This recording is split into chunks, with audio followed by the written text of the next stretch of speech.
3rd Cavalry entered the Arracourt battle as the armored reserve that could turn a strained defense into a killing zone. The regiment's Centurion tanks brought heavier striking power than the older Shermans of Deccan Horse, and their arrival mattered because the Indian defensive box needed more than courage and obstacles. It needed mobile, protected firepower placed where Pakistan's thrust would become vulnerable. This episode is about reserve armor used at the right moment and in the right setting.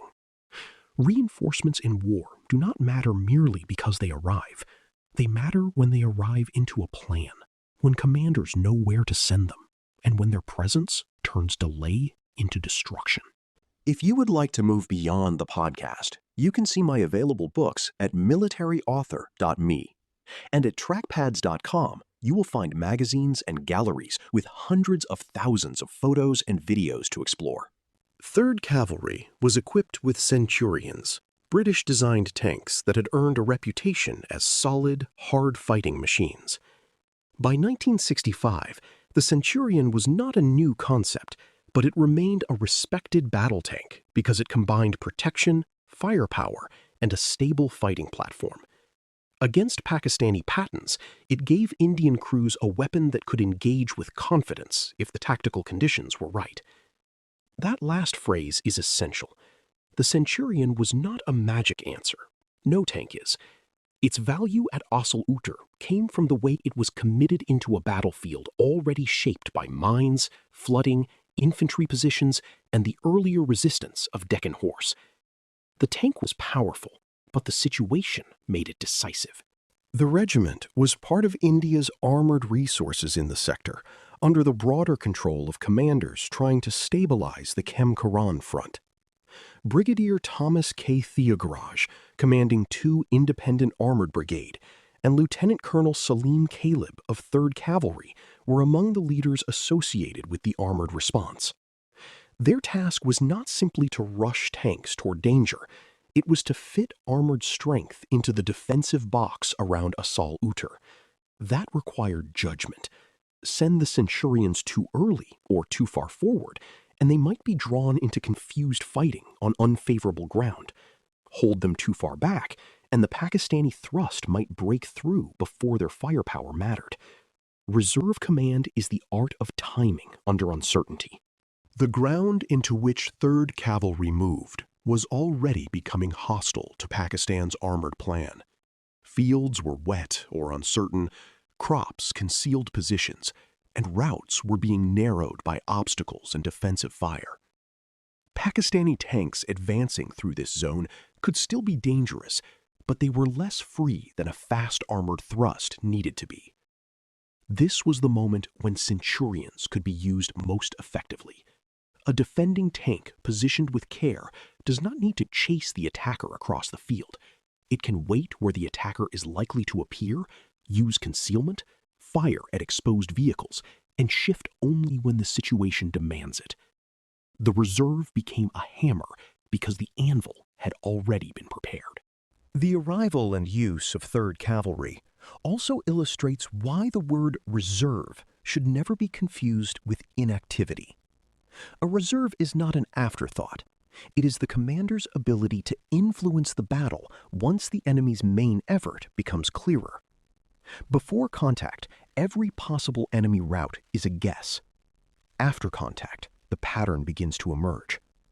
The first engagements by Deccan Horse and the resistance of infantry positions helped show where Pakistani armor was pressing, slowing, or concentrating.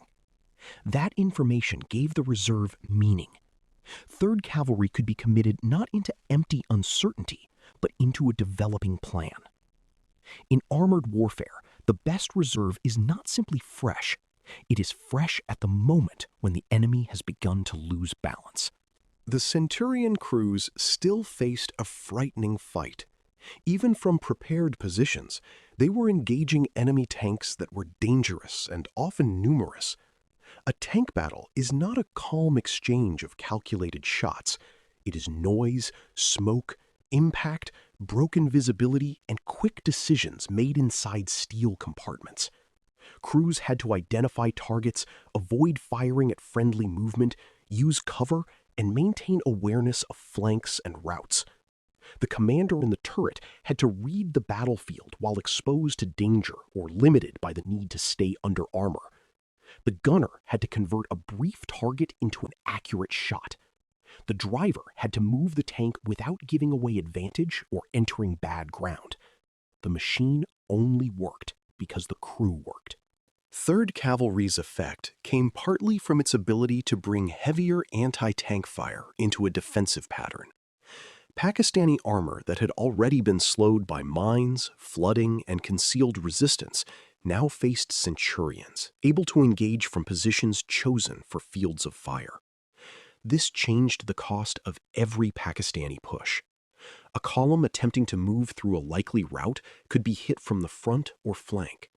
A vehicle halted by ground or obstacle could become a target. A commander trying to push through hesitation had to worry that more Indian armor was waiting beyond the next field. The battle was becoming a layered trap, not a single line of resistance.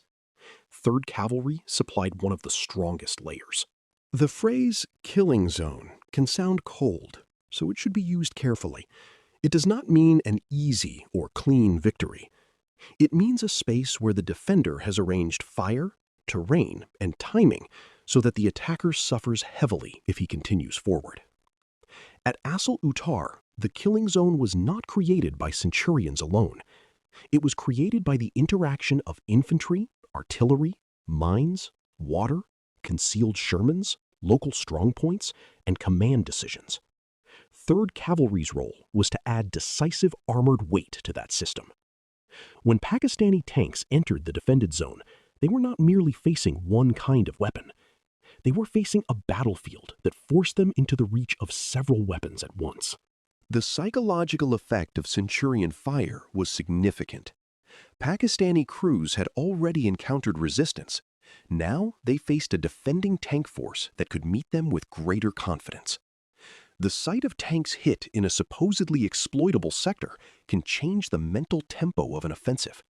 Commanders become more cautious, reports grow more urgent, and crews begin to suspect danger in every patch of cover.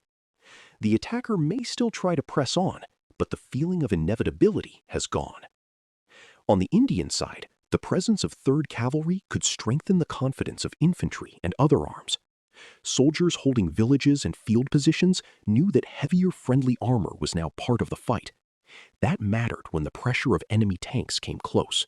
The commitment of 3rd Cavalry also shows how reserves can fail if the surrounding system is broken. Had Indian infantry collapsed, the Centurions might have been forced into isolated duels without secure flanks. Had the minefields and flooded areas not slowed the attack, the regiment might have had to chase fast-moving targets rather than fire into predictable approaches.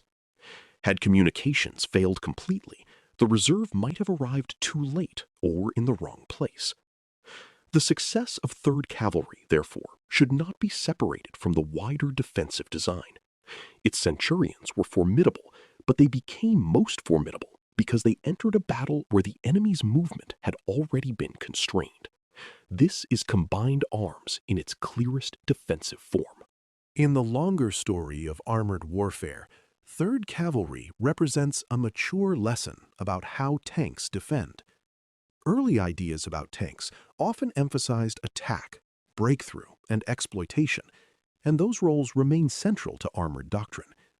But tanks can be equally important in defense when used as mobile anti-tank firepower, placed behind obstacles and committed against an enemy whose route has been predicted. A defending tank unit does not have to be passive. It can counterattack locally, shift to threatened sectors, and deliver fire where infantry alone would be overwhelmed. At Asal-Uttar, 3rd Cavalry helped demonstrate that armored defense was not merely a shield. Properly timed, it could become the decisive counterstroke inside the enemy's failed offensive. The regiment's contribution should be understood without turning the battle into a single regiment legend. Deccan Horse had already helped blunt the first blow. Infantry around the defensive box held the ground that made tank fire useful. Engineers had altered the terrain. Artillery had disrupted movement and concentration. Commanders had accepted the risk of withdrawal and the discipline of defense in depth.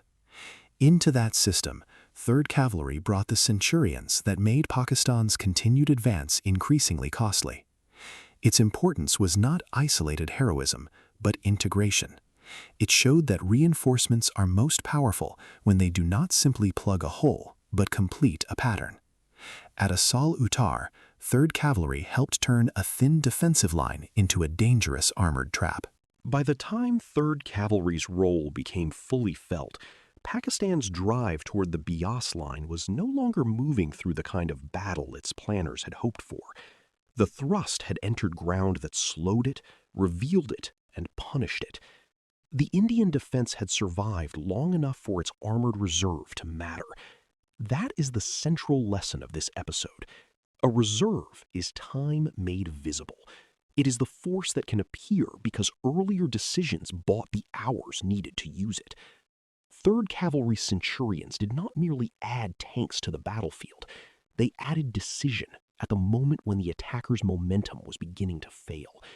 In the story of Asal Uttar, that made them indispensable. You've been listening to Famous Tank Battles. These battles were never just about machines. They were about doctrine, terrain, firepower, logistics, and the hard problem of turning shock into victory. For more military history writing and books, visit militaryauthor.me. And for magazines, podcasts, and a massive archive of military photos and video, visit trackpads.com. Thanks for listening.